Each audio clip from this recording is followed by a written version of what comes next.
So I am off down the bottom of the garden to do some more hedge cutting. We're nearly there. That is nearly finished. But yesterday I went up to collect some barrels. You can see these lovely barrels in the back of my truck. And this means I get all these barrels ready for the season. Nothing more to do. They'll need a washout. And that is something I have to do as well, because even washing barrels for me now is an issue. Now I'm not at my previous workshop, but they're all things I'm having to come to terms with that I have to get sorted out. So just over here, behind the truck, is where my container is going to go. I've got a 40-foot insulated container coming that will do for my extraction of honey this spring and summer. It's not ideal, it's not what I want, but it'll do the job. And the reason why I've got to do that is because there's no way my building is going to be ready anywhere near probably before next spring at the earliest, because well, the other good news I've got to tell you is this arrived the other morning, and there's the local commune stamp, and it was my initial application for building. And the good news is they've given me the thumbs up, which is just amazing news. So I don't really mind what happens and how long it takes, because I know that eventually I will get a building on this site for a workshop and an extraction unit, which is fantastic. But what I have to do now is I have to go away and get an architect involved, but usually I'll do that with a company that can supply the building. And then I have to submit official plans, and those official plans take at least 2 months to be processed and to go through various committees. And then we have what we call a period of cooling off, a reflection period, where if someone else is in the middle of making an objection to my plans, they have the right to do that. But in my favour, this application has passed already all the committees that were necessary for the initial overview and the proposition. And the proposition is I'm going to be able to build a workshop and an extraction unit here, and it's going to be designated as that. It's not just going to be an agricultural building that you can work in and do everything in, but if you ever sell it, you have to then make sure that you sell it as it's designated. I actually have status of it being a workshop and an extraction unit, so that's absolutely fantastic. And it's called a certificate of urbanism. Urbanism being the kind of movement into an area that wasn't previously lived in. So I'm extremely lucky, I think, to get this. I have applied everything through the right channels, but at the end of the day, if you think about it like this, someone's got to be able to build somewhere, but I have to follow the rules. Now I have to follow the guidelines that it's got to be in keeping with the area. I've got a height maximum on it, that kind of thing, but it's all the kind of thing we can work to with an architect. So I'm really excited. The thing is, I would also say that it's very much like Stepler said in his last video about how you keep running with everything. And you see the end coming, you see the result coming. And that's what's happened with me. I've got that result, but now I'm even more frustrated and exhausted because I've got through that first week. I've got in touch with people for quotes, for different things, for feedback, and I'm kind of even more frustrated than ever, because what I'm finding out is it's not that simple and things take a lot of time, and you have to break down those things that you are looking for, and then you've got to individually treat them really, really well. For instance, I've only found out as well that obviously the building I'm building is going to have a toilet, and it's going to have washing facilities because it's going to be a pack house, and it's also going to have areas where I'll need to work with honey and wash my hands and wash honey down the sink, blah blah blah. So I'll need a septic tank, but I can't put the application for the building in until I've had a soil sample test done and a percolation test done of the land, so that when I put my application in, the application already has that done. It's part of the process of doing it. So it's quite a complicated process. So that's like another 400 euros, and there's going to be loads and loads of 400 euro bills and for things like that you have to pay taxes on and things like that. So already this isn't an issue, but it's becoming massively aware to me that there's a lot more to it. Even though you think you've got everything covered, you're only kind of halfway there, not even that.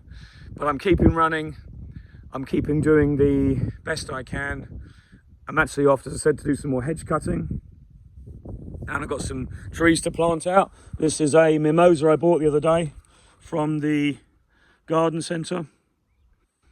But this is what we're seeing everywhere now. So it's just coming into flower, these lovely big yellow globes on this. Beautiful tree. It's pretty hardy. I'll trim it back even more, but then it'll get away, and it's going to go just over there where we used to have a kiddies trampoline. So I've got a really good place for it just over there. But yeah, and I've got some other stuff. I've got some winter flowering shrubs that I bought the other week that I want to get in as well, where we've cleared all the brambles. And some Osmanthus Burkwoodii, which is really good at spring flowering. It's quite slow growing, but it's really robust and hardy. So I always like to, I'm kind of one of these addicts when I go to the garden centre, and I know the guy there, and because I used to do landscape gardening, I know him really well, and I used to buy a lot of shrubs, but never for my garden. Now I just go there and treat myself every now and again. But you know, it's all about tweaking little things.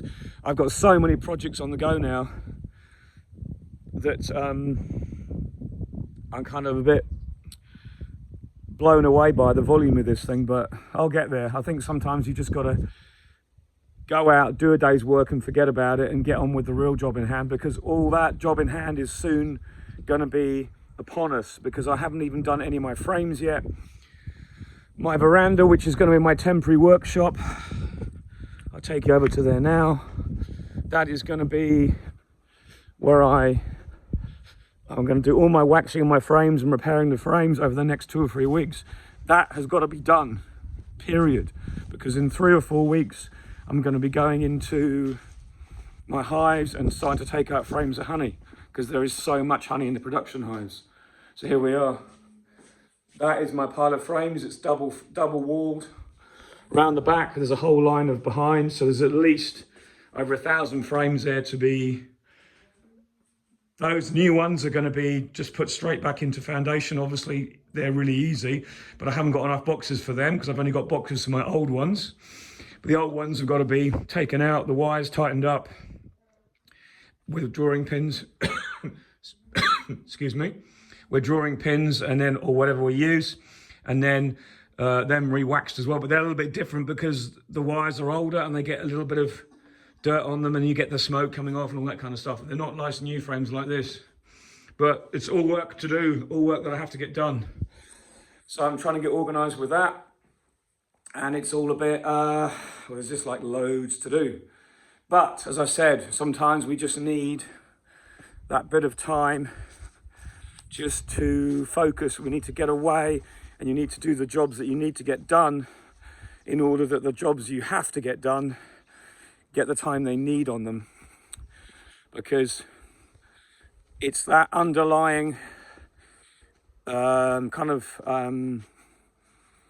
can you say, it's the underlying success of getting those jobs done that you know you can do and you enjoy doing, that help you through the jobs that you hate doing.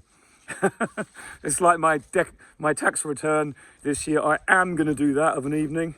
We don't have to do it till mid-May, but I know by mid-May I will not know whether I'm Arthur or Martha. So I'm going to do that over the next couple of weeks. And every year I say that, and every April I go, damn, I haven't done my tax return, and I have to then follow all my papers and find them in a pile of rubbish. I'm actually ahead on that front. So because I've been doing a lot of time over the winter working out paperwork and stuff like that, I've actually caught ahead. The office is actually fairly clean and tidy. So it was just a little update on some preparations, but there's an awful lot more preparations to do. So yeah, really exciting. I can't believe I've got that confirmation. It opens a whole new thing. I was pretty emotional when I got that letter, because when you put all your eggs in one basket, if you can't do what you need to do to keep your business running, I would then have to probably go somewhere and buy a business premises, which would cost even more. And I wanted to work from home in the future because I believe it's a more sustainable path. I believe that the way things are going right now with world price rises, with inflation bursting everywhere, are post-COVID, even though we're not through COVID yet. I mean, France has got one of the highest per day figures still than any other country. But probably in the next few weeks, that'll all die down. But I just feel that working from home gives you that chance to be that little bit extra on what you want to do, because you can put everything you have into it, but at the same time you can keep an eye on what you got. So yeah, I'm dead excited. I know that it's going to be really good. I know it's a great project, and it's going to be really fun to have everyone along with me. So anyway, I'm not doing any bees today, but I'm probably going to go tomorrow to one of my the mating nuke yard and take some bee fondant with me. I'm not a believer in giving fondant, to be honest. I believe that if your colonies aren't strong enough and you didn't get them fed enough over the autumn, you didn't leave them long enough to build up, or your queens were rubbish, or they're just not very good colonies. But I know that you do get some that don't build up, and I suppose we do say, yeah, we'll give them a little bit and see what happens. But I'm also of the fact that if you've got bees that absolutely guzzle everything you give them all the time, then should you really be keeping those type of bees?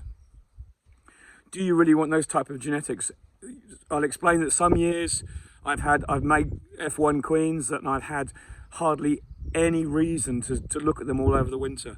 They're tiny, they are really tight clusters, nice big clusters, hardly move all winter, and they don't consume anything. And other bees I've raised are absolutely dreadful. They never seem to stop moving. They consume loads, and come the spring, they're virtually dead because they run out of food. That's the bees I don't want.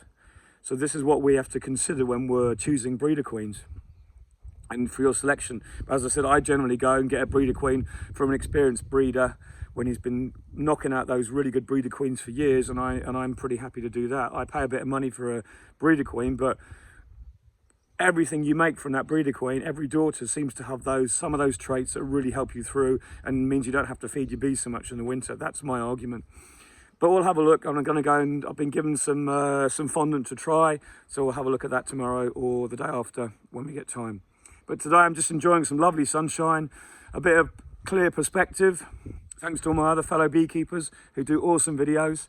So just go and get on with some work and just get my head down, and then I can just come back and mull over things afterwards. It's just a constant battle, isn't it, to find those moments to do what you think you should do, and is it doing the right time? Are you managing your time correctly? You know, it's just unbelievable. But anyway, have a great weekend. I've got plenty to do. I've got to find somewhere for these to go. Take care. Speak to you soon. Bye-bye.